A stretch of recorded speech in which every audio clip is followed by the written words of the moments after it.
ನಮಸ್ತೆ ಎಲ್ಲರಿಗೂ. 27/5/2026 ಇಂದು ತುಂಬಾನೇ ಶುಭ ದಿನ.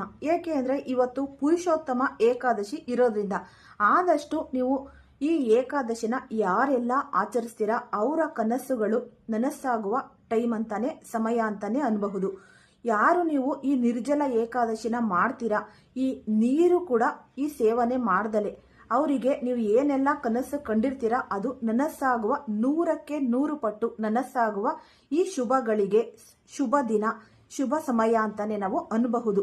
ಇಲ್ಲ ನಮ್ಮ ಕೈಯಲ್ಲಿ ಆರೋಗ್ಯ ಸರಿ ಇಲ್ಲ, ಸುಸ್ತಾಗುತ್ತೆ, ಏನೋ ಒಂದು ಅಡೆತಡೆಗಳು ಬರುತ್ತೆ ಅನ್ನೋದಾದ್ರೆ ನೀವು ಈ ಹಾಲು ಹಣ್ಣು ಸೇವನೆ ಮಾಡಿಕೊಂಡು ನೀವು ಮಾಡಬಹುದು. ಏನಪ್ಪ ಇವ್ರು ಹೀಗೆ ಹೇಳ್ತಾರೆ ಅಂದ್ರೆ 6:30 ಒಳಗಡೆನೆ ಟೈಮು ಮುಗೀತು, ನಂತರ ಏನ್ ತಲೆ ಕೆಡಿಸ್ಕೋಬೇಕಾಗಿಲ್ಲ.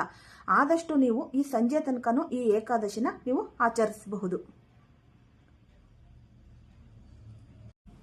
ಇವತ್ತಿನ ದಿನ ಈ ಸಂಜೆಯಾದ್ರೂ ನೀವು ತಲೆ ಮೇಲೆ ಸ್ನಾನ ಮಾಡಿಕೊಂಡು ನೀವು ಈ ತುಪ್ಪದ ದೀಪಾರಾಧನೆ ಅಂದ್ರೆ ದೀಪ ಹಚ್ಚಿ ಮನೆಯಲ್ಲಿ ತುಂಬಾನೇ ಒಳ್ಳೇದಾಗುತ್ತೆ.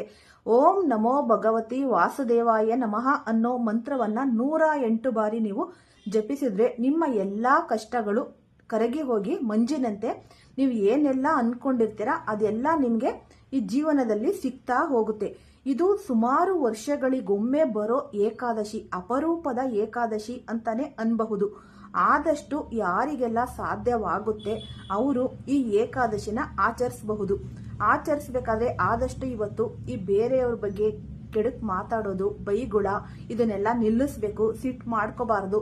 ನಂತರ ನೀವು ಆದಷ್ಟು ಹಾಲು ಹಣ್ಣು ಸೇವನೆ ಮಾಡಿಕೊಂಡು ಈ ಏಕಾದಶಿಯನ್ನ ಆಚರಿಸಿ. ಸರ್ವೇ ಜನ ಸುಖಿನೋ ಭವಂತು.